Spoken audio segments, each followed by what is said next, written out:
আজ ঠিক এই আন্দোলনের মোড় একদম ঘুরে গেল যখন মমতা বন্দ্যোপাধ্যায় তিনি 12:55 নাগাদ স্বাস্থ্য ভবনের সামনে জুনিয়র চিকিৎসকরা যেখানে আন্দোলন করছিলেন, ধর্নায় বসেছিলেন, সেখানে পৌঁছে গিয়েছিলেন মমতা বন্দ্যোপাধ্যায়। ঠিক কি হলো আজ দেখাবো আপনাদের।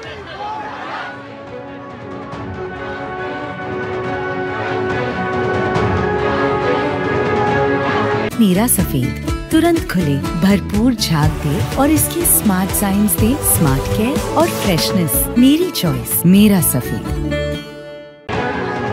আমি আপনাদের কাছে যেটা বলতে এসেছি, এত ঝড় বৃষ্টির মধ্যে, প্রাকৃতিক দুর্যোগের মধ্যে আপনারা অনেক কষ্ট পেয়েছেন।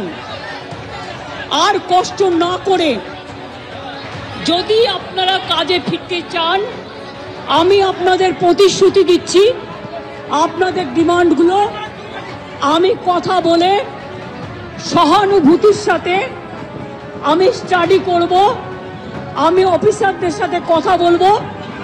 আমি একা সরকার চালাই না, আমার সাথে একটা chief secretary, home secretary, DG police সবাই আছেন।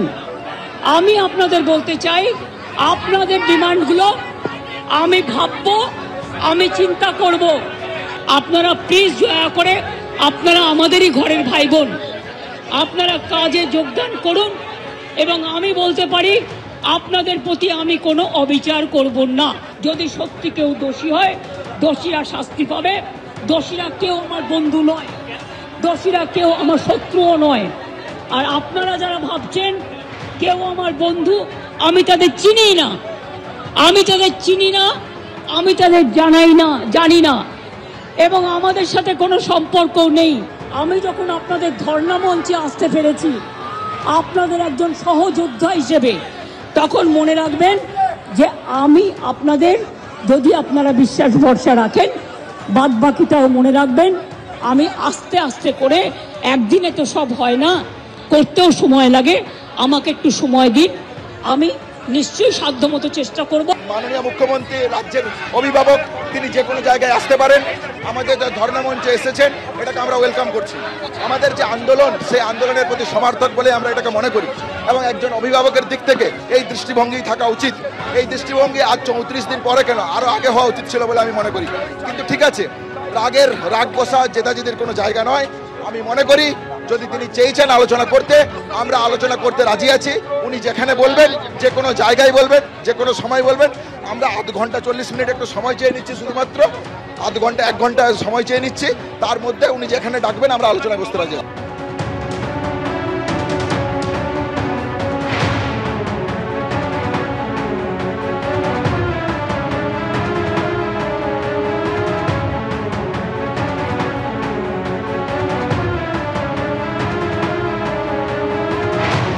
আমরা ওই মেল পাঠানোর কয়েক মিনিটের মধ্যে দেখলাম একটা প্রত্যুত্তর এলো।